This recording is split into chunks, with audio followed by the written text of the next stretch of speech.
याच काळातील स्त्रियांचा पोशाखही वैशिष्ट्यपूर्ण दिसतो. स्त्रीने डोक्यावर भौमितिक आकार व पुष्पपट्ट्यांच्या सहाय्याने सजवलेली ओढणी घेतली आहे.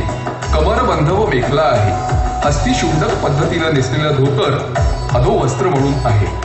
हिच्या दागिन्यांमध्ये अष्टमंगल हार हा दागिना नोंद घेण्याजोगा आहे.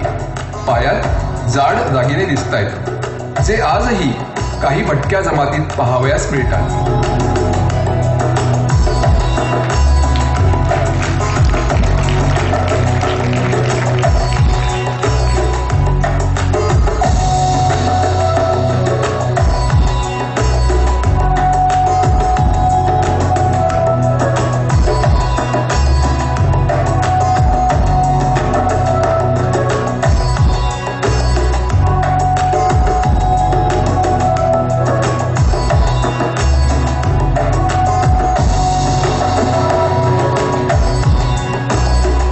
शुंग कालखंडातील हा व्यापारी किंवा श्रेणिक त्यानं उत्तरीय खांद्यावरून तिरकं घेऊन गाठ बांधली. कानात ताटंक चक्रासारखी वजनदार कर्णभूषणं आहेत आणि दंडातही जाडजूड वाकी दिसते.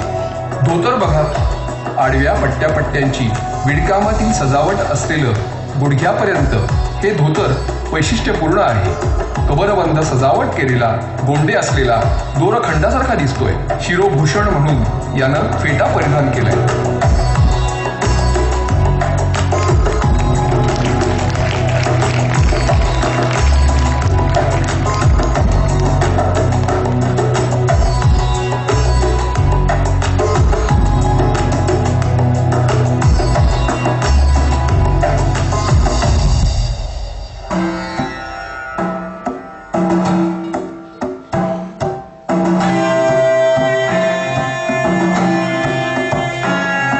अर्ध्या बाहीचा अंगरखा परिधान केलेला हा योद्धा डोक्याला कापडाची पट्टी गुंडाळली आहे आणि पुढे पट्टिका सोडली.